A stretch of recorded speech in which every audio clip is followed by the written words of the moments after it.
मित्रों सज्जनों नमस्कार। पिछले प्रवाहों में हमने चर्चा की थी कि सूर्य एक राशि में एक महीने रहता है। इस तरह से 12 महीनों में 12 राशियों का भ्रमण करके सूर्य अपने स्थान पर पहुंच जाता है। अब प्रश्न ये है कि सूर्य प्रत्येक भाव में, प्रत्येक खाने में कितनी देर रहता है। तो सूर्य हर घर में या हर भाव में 2 घंटे रहता है। अगर सूर्योदय 5:30 बजे प्रातः का है तो लग्न में सूर्य 5:30 से 7:30 बजे तक रहेगा। इसका मोशन क्लॉकवाइज है। 7:30 से 9:30 बजे तक सूर्य 12वें भाव में रहेगा। 9:30 से 11:30 तक सूर्य 11वें भाव में रहेगा। 11:30 बजे से 1:30 तक सूर्य 10वें भाव में रहेगा। 1:30 से 3:30 तक सूर्य 9वें भाव में रहेगा। 3:30 से 5:30 तक सूर्य 8वें भाव में रहेगा। 5:30 से 7:30 तक सूर्य शाम को 7वें भाव में रहेगा। 7:30 से 9:30 तक सूर्य 6ठे भाव में रहेगा। 9:30 से 11:30 तक सूर्य 5वें भाव में रहेगा। और रात्रि 11:30 से 1:30 बजे तक सूर्य 4th भाव में रहेगा। इस तरह से ये इस तरह फिर तीसरे में, दूसरे में प्रातः काल को फिर अपने स्थान पर आ जाएगा। अब प्रश्न ये उठता है कि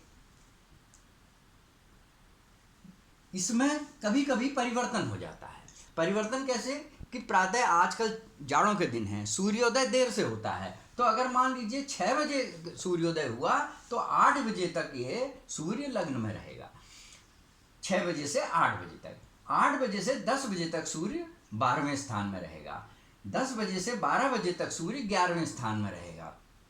12 बजे से 2 बजे तक सूर्य 10वें स्थान पर रहेगा। 2 बजे से 4 बजे तक सूर्य 9वें स्थान में रहेगा। इस तरह से सूर्योदय के अनुसार इनके समय में थोड़ा सा परिवर्तन आ जाता है, लेकिन हर घर में सूर्य 2 घंटे रहेगा। अब आप किसी की जन्म पत्री देखते हैं और आप देखते हैं सूर्य उसका 7वें स्थान में है। आप कह सकते हैं कि उस जातक का जन्म 5:30 से 7:30 के बीच हुआ है। अगर किसी का सूर्य, आपने जन्म कुंडली देखी और किसी का सूर्य तीसरे स्थान में आया, आप कह सकते हैं कि उसका जन्म 1:30 से 3:30 के बीच में रहा।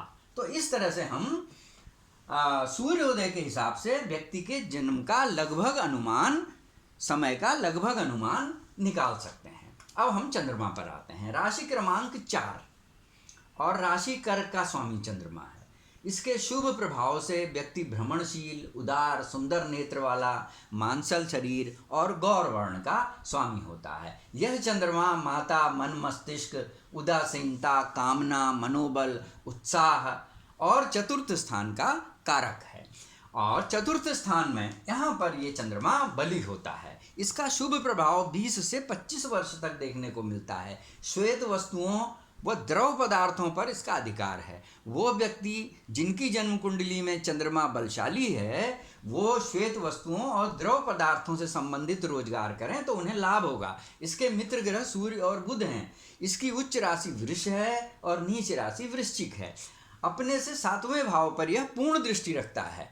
हर ग्रह अपने से 7वें पर पूर्ण दृष्टि रखता है, लेकिन कुछ ग्रहों की विशेष दृष्टियां होती हैं जिनको हम बाद में चर्चा करेंगे।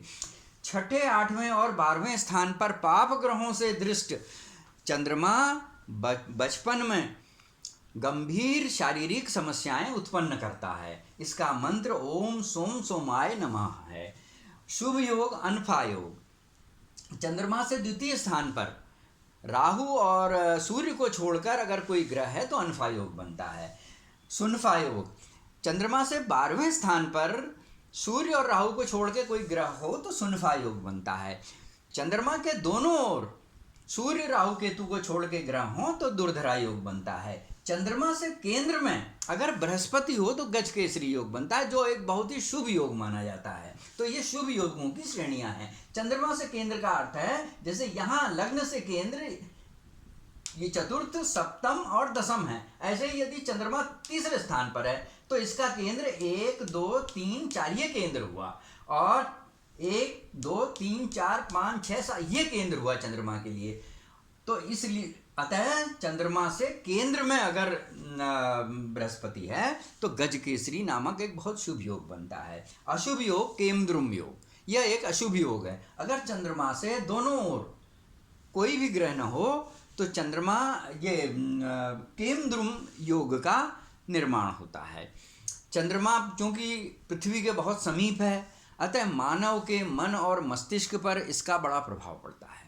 यदि किसी का चंद्रमा छठे, आठवें, 12वें स्थान पर होकर पाप ग्रहों से दृष्ट है या पाप ग्रहों से संयुक्त है, तो आप समझ लीजिए कि वो व्यक्ति बाहर से देखने पर कितना ही शांत चित्त दिखाई दे, उसके मन मस्तिष्क में सदैव कुछ न कुछ उमड़ता घुमड़ता रहता है, अशांकित, और कभी कभी मन से उदास हो जाने वाली प्रवृत्ति उसके अंदर मिलती है। चंद्रमा 12 डिग्री, सूर्य से 12 डिग्री के अंदर हो तो चंद्रमा अस्त हो जाता है, ऐसा चंद्रमा निर्बल हो जाता है। वैसे चंद्रमा को बलशाली तभी समझना चाहिए जब वो सूर्य से 70 डिग्री दूर हो। यदि सूर्य और चंद्रमा आमने सामने हैं, इसका अर्थ है कि सूर्य चंद्रमा से सूर्य 180 डिग्री पर है, तो ऐसा व्यक्ति, अगर आपने किसी की जन्म कुंडली देखी, उसमें आपने देखा कि सूर्य और चंद्रमा 180 डिग्री के हैं, मतलब आमने सामने हैं, या सूर्य से चंद्रमा या चंद्रमा से सूर्य, कुछ भी कहें, सप्तम स्थान में है, तो उस जातक का जन्म पौर्णमासी या उसके लगभग होगा। यदि सूर्य और चंद्रमा आपस में एक दूसरे के साथ हैं तो उसका जन्म अमावस्या के दिन या उसके समीप का होगा। सूर्य के साथ में ये अपना तेज चंद्रमा खो देता है, निर्बल बन जाता है। तो आज के लिए बस इतना ही। आगे के प्रवाहों में हम मंगल इत्यादि ग्रहों की चर्चा करेंगे। आपको मेरे ये प्रवाह कैसे लग रहे हैं? अगर आपको इसमें रुचि जागृत हो रही है, आपको ये प्रवाह अच्छे लग रहे हैं, तो कृपया इन्हें लाइक ज़रूर करें। नमस्कार, धन्यवाद।